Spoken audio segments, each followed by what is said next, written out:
The last time the Bucs were here, Eagle fans had their hearts set on punching their ticket to San Diego in Super Bowl 37. But John Gruden and the Bucs shattered their dreams. Now over 7 months have passed since that frigid January evening. Things are heating up. The Eagles have a new stadium, new faces on the defense, but the hurt and resentment remains. Tampa Bay has what Philadelphia wants. And tonight, the Pewter Pirates begin their defense of the Lombardi Trophy. The bullseye is not on us. The bullseye is on every team that we play in this league. This is the one that we got to get. We need to come on with an explosion. We all know that. Coming up next on the Bucs Bonus pregame show.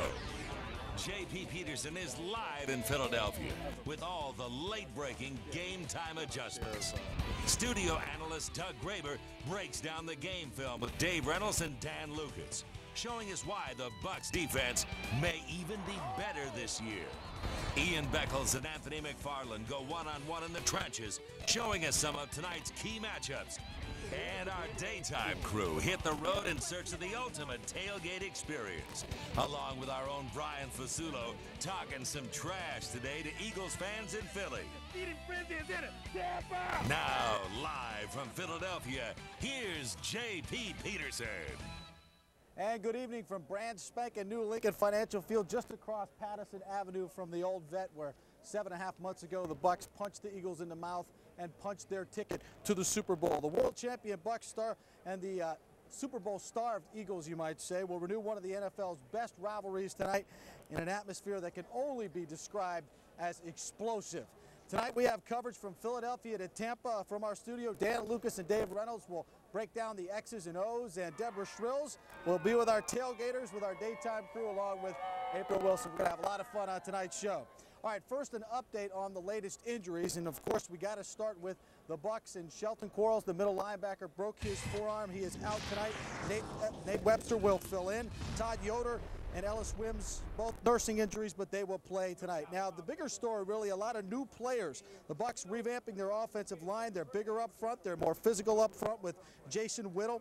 And Thomas Jones certainly will see a lot of action tonight. He may not start as John Gruden tries to create some mismatches with his talents. Also, Will Heller is a rookie tight end with Ricky Dudley's injury. He may get some meaningful playing time. On the defense, Ryan Neese in for Dwayne Rudd. And then Shelton Quarles, of course, out with the injury. Nate Webster steps up there. Dwight Smith will get his first start at free safety. Jermaine Phillips may also see some playing time. And Tim Wansley will be the nickelback tonight going up against Freddie Mitchell. Look for the Eagles to go after him.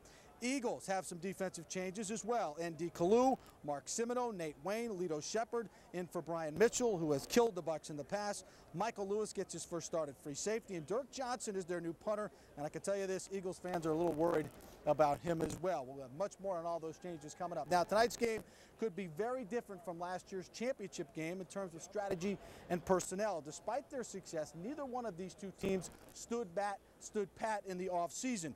Philadelphia has made some big changes on defense, as we just told you. The Bucs shuffling that offensive line, and of course their middle linebacker will be new for this game. So the chess match begins between Andy Reid and John Gruden and Monte Kiffin, the best coaches in the business.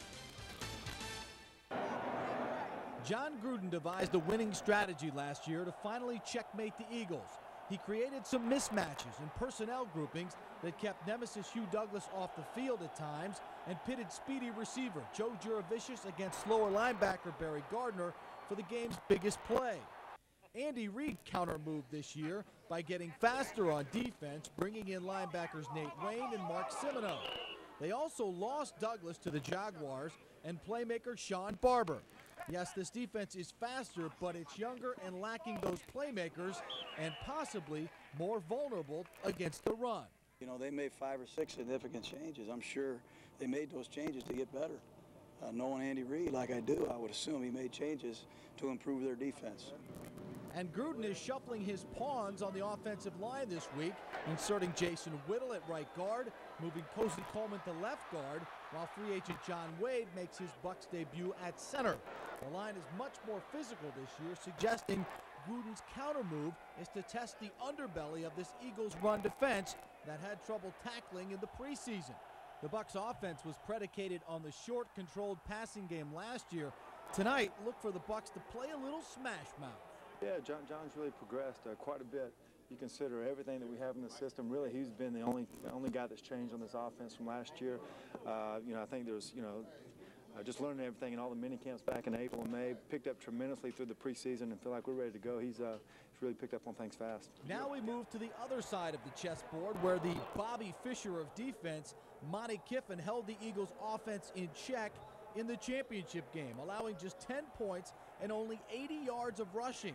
The way to beat the Bucs is to run right at them, and the Eagles did that in their 3 previous wins in Philly, averaging 144 yards a game rushing. The Eagles' offensive line may be the best in the business, and the Bucs' defensive line is the best in the business. And that's where this chess match will get a bit nasty. Stopping the run is top priority when this defense hits the field. It's not a cliche, it's a reality. We can control a lot of what goes on if you stop the run. But losing Shelton Quarles will have a huge impact on this Bucs defense. Quarles vastly improved the Bucs' run defense last year. He calls all the defensive signals, and his speed helps neutralize mobile quarterbacks like Donovan McNabb. He made the Pro Bowl in his first year at the position. Incredible. Nate Webster steps up to fill the void, but there will be a considerable drop-off. As great as I feel and thankful as I feel that we have a Nate Webster, you still lost a Pro Bowl middle linebacker, you know. So, but Nate's going to step up and do a great job, and you know, we're going to be fine. All right, defensive coordinator Monte Kiffin joins us. And Monte, you lose Shelton late in the week. How does that affect your game preparations? Well, Nate's going to step in. He'll do a good job. He's ready. We have a lot of respect for Nate. The players do, and he's a tough guy. He hasn't made a lot of starts for us, but he's been in the system, and he'll do fine. We'll win or lose this game, but it won't depend upon Nate Webster. He'll do a good job. Now, somebody told me that the Eagles brought in Marty Morningwig to be the Beat the Bucs consultant.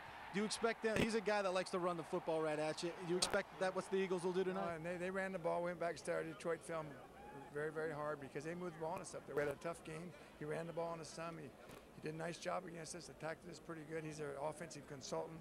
So we're kind of ready for Marty and Andy Reid. We got both of them tonight. Nobody prepares like Monte Kiffin. Coach, thanks so much. I know you got a meeting. Thanks for stopping by.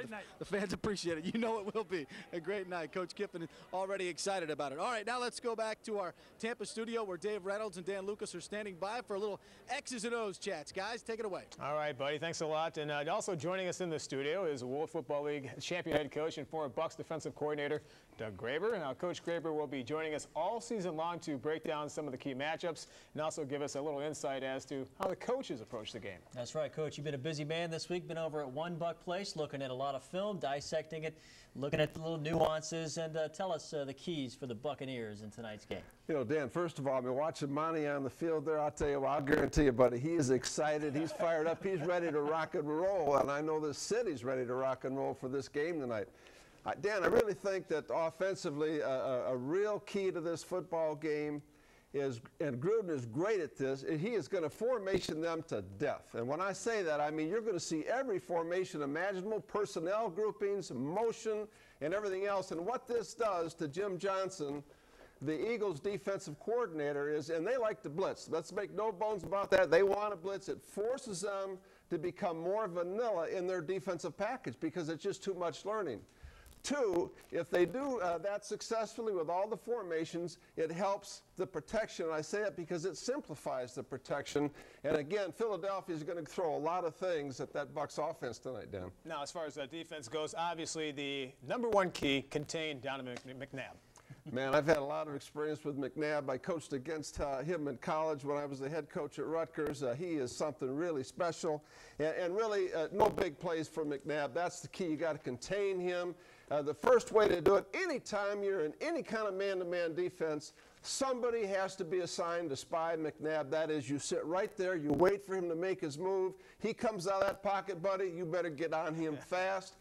When you rush 4, and I'll tell you, Rod Marinelli does a great job of teaching this. When you rush 4, which the Bucs like to do, you got to have great discipline in those lanes. And if you got contained, you better have it because he's going to come out of there hard. And of course, and I'll tell you what I really like to do against him, I think you got to fill up the lanes, you got to blitz him, You're going to see some 5- and 6-man zone blitzes, and also you're going to see man-to-man blitzes tonight as well. And of course, Coach, that all-important phase of the game, special teams, we saw it yesterday, play a big part in some games. And in the past, it's killed the Bucs, especially against the Eagles of all teams. Yeah, and you know, this is one area of the Bucs that I'm not real comfortable with. I still think that their depth on defense hurts them a little bit on the special teams. I think one, you got to play even with the Eagles on the teams. Okay. And because they have an outstanding special teams coach in Harbaugh, you got to have a draw on the special teams. Lito Shepherd, who we all know from the University of Florida, is going to do most of the returning for them. Right. He led the whole NFL in the preseason. They're going to have to limit what he can do. And, of course, as I said, the special teams have been a little bit of a weakness for this team. So if we get a draw there, Dave and Dan, we win as far as I'm concerned. All right, sounds good. We're going to talk about defense right now, Coach, just a little bit. And one of the guys on defense we have been following during training camp and also through the preseason is Ryan Neese. Now, the free agent linebacker from UCLA was injured most of last season, but as we all know, he worked pretty hard to rehab his knee in the offseason and also shoved former Brown star Dwayne Rudd aside to break into the starting lineup on the toughest defense in the league. Not bad at all. Now, Neese had an outstanding preseason, leading the team with 32 tackles, and he also snagged a Oski right here, including this one at the end of the second quarter against the Texans in the last preseason game.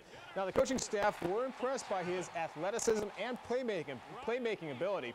And when he lined up with the first team just a week ago today, it was a moment Neese will never forget. I can't put it all into words, to be honest with you. I mean, all I know is almost a tear. You know, I almost shed a tear just thinking about all the hard work and where I came from. I mean, it was just, you know, it's kind of overwhelming when you think about it and you think about the road and even coming into the training camp. You know, I thought I was on the bubble. You know, and to earn a starting role in the first game.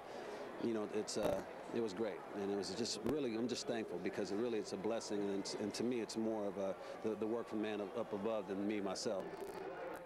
All right, time to break out the toys a little bit. The telestrator's here. Coach, fire away.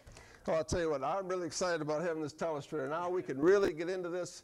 And folks, if you'll follow us during the season, we're going to show you a lot of things on the blackboard that I hopefully will help you understand exactly what's going on the field. Oh, good. Okay, on this first play here, now what we're going to take a look at, and first of all, okay, you're going to see Ryan Neese right here at this spot, and then he is going to, I want you to watch him now as you see him read this offensive guard right here. If you see him read that guard, you're going to get a very clear shot here of why. See, the run is coming at him. See it? The run is coming at him, but the guard has pulled. He sees that guard. He's got the vision to see the guard, and that's really the key. And watch him fill this hole here. Boom, right there, wham, right in the hole, all the way to the front side, A-gap. That's a great job of seeing that right there. On the next play here, now you're going to see a zone blitz. He is outside out here. You can't even see him in the picture. He's way out there. Okay, but watch him time this thing up and disguise it. Boom, there he comes from the outside whack. That's all because he's a smart football player. He has disguised what he's doing. Now, this is a great, great job here. This is the two-point play against Miami, the last play of the game, and this is really his coverage here. Now here, I want you to watch this. This is what we call a double crossing route. That's a Texas route by the back right here. It is very, very difficult to stop. He passes off the first crosser, makes the play on the second crosser. That is an outstanding job by a young football player. That is very, very difficult to do. And I'll tell you what, now what I really want to show you in this next segment okay, go ahead. is exactly why the vision. You heard me, Dave, talk about vision 2 times there. Right. Everybody talks about the Bucs, their speed, and obviously their speed is a key thing, but vision, more than anything else, is why this defense is so great. Right. And if we can take a look at this play right here, I'm going to show you this play. Now, folks, before the play even starts, there's 2 different ways to play zone defense. You can take a straight drops and just read the quarterback and go to the ball. That's one way. The way the Bucs play it is a match zone concept. Now watch this right here. Okay, stop. Now this is with a zone blitz. Now look at this coverage, and this takes great eyes to see the field. Look at the coverage right there. That's Simeon Rice right there. Look at Derek Brooks' work under that deep in route. Great job by both the corners. Good job in the flat right here. That is a beautiful job of running a zone blitz. There's no place to go with the football.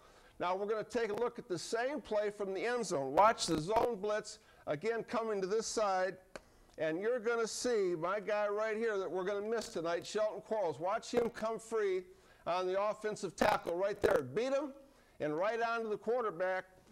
There was no place to go with the football. You combine that with pressure. Right. That's great defense right there. That is great defense. All right, Coach, thanks a lot. Nice job on that, too, by the way. Very good. Oh, I love this. We'll keep it around for a while, won't we? All right, we'll be right back. I'm going to toss it out to our good friends Deborah and April. Guys, take it away. Guys, we are